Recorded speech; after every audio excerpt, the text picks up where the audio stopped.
السلام عليكم، ان شاء الله تكونوا كامل بخير. في الفيديو تاع اليوم بغيت نشارك معكم واحده من ألذ الوصفات تاع البطاطا اللي تعلمتها هنا في اسبانيا.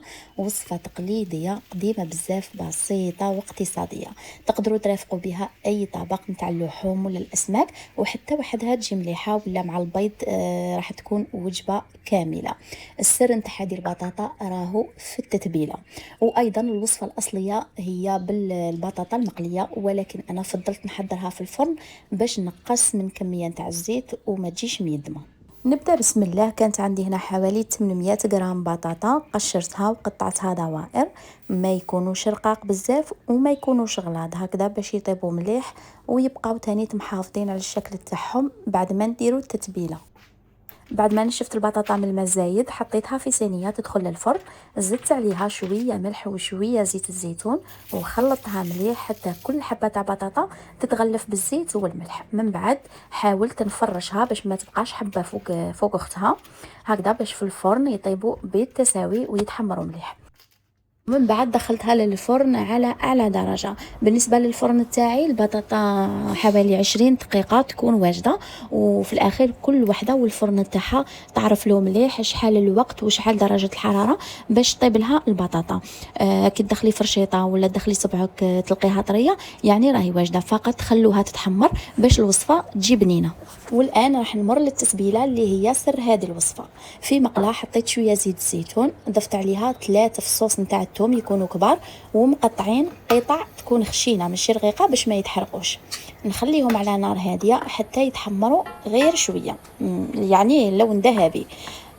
وما تستعجلوش عليهم، خلوهم يطيبوا على مهل. الثوم كل ما طاب على مهل كل ما عطى نكهه احسن، وراح تعرفوه باللي راهو واجد كي يولي طري. يعني كي تضغطوا عليه بالملعقه ولا بالفرشيطه راح يذوب معكم بسهوله كيما الزبده.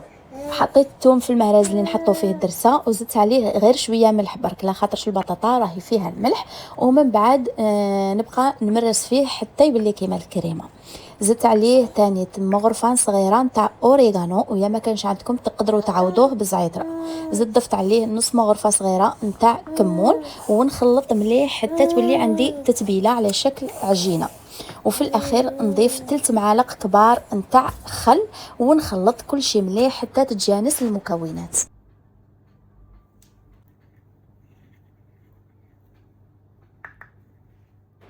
نرجع للمقله اللي حمرت فيها الثوم، نزيد عليها مغرفه كبيره بابريكا مدخنه، نخليها غير ثواني فقط فوق النار باش كي نقليها تطلق النكهه تاعها. من بعد نزيد عليها التتبيله اللي حضرناها في المهرز. بالنسبه للبابريكا المدخنه الا ما كانش عندكم تقدروا تستعملوا العاديه، بصح خيروا النوعيه تكون مليحه فيها بنه شابه باش تعطيكم ايضا لون شباب في الوصفه. نخلط مليح ونقليهم حوالي 5 دقائق باش كامل النكهات تتجانس مع بعضها.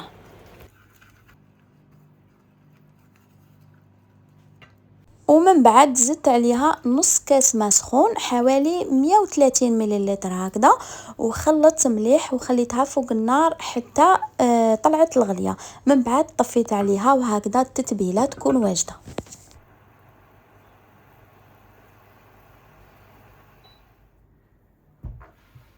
خرجت البطاطا من الفرن كما راكم تشوفوا، راهي خدات اللون الذهبي شباب بزاف، تحسبوها مقليه، راهي طريه من الداخل وما خداتش وقت طويل في الفرن. وانتم الا بغيتوا تقلوا البطاطا قلوها، ما كان حتى مشكل، راح تجي الوصفه كيف كيما بطاطا مقليه ولا في الفرن راح تجي بنينه. جبت مقله كبيره ولا طاجين كبير وصبيت فيه هذيك التتبيله اللي حضرتها، ومن بعد قعدت نزيد في البطاطا شويه بشويه، ووليت نخلط غير بشويه من تحت للفوق باش ما تتكسرش، وكل حبه نتاع بطاطا تتغلف وتتشرب بهذيك التتبيله. والنار هنايا كنت مطفيتها، ما رانيش شعلتها باش التتبيله ما تنشفش وتتحرق. بعد ما تتغلف كامل حبات البطاطا بالتتبيله نشعل عليها نار تكون قليله، ونخليها تتشرب على مهل هذيك التتبيله حتى توصل النكهه للقلب نتاع البطاطا. المهم هنا ما تستعجلوش عليها، النار لازم تكون قليله، ونبقاو نحركوا باش ما تتحرقش وتعطي المراره. المهم راح تلاحظوا باللي البطاطا زادت تحمرت وخدات لون الشباب. هنا كل 2 دقائق ولا 3 نجي نخلط غير بالعقل باش ما تتكسرش البطاطا وتحافظ على الشكل تاعها. وهذا هو السبب اللي خلاني نقول لكم في الاول البطاطا لازم تكون مقطعه شويه غليظه باش ما تتكسرش.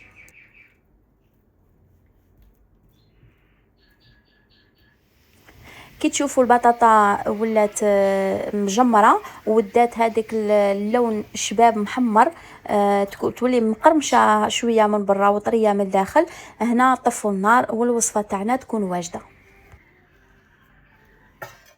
وكانت هذه هي الوصفه تاع اليوم، ان شاء الله تكون عجبتكم. وإلا عجبتكم ماذا بيا تجربوها وتخلوا لي رايكم في التعليقات ومع واش قدمتوها. نقول لكم نتلاقوا في وصفه اخرى وفي فيديو اخر ان شاء الله. مع السلامه.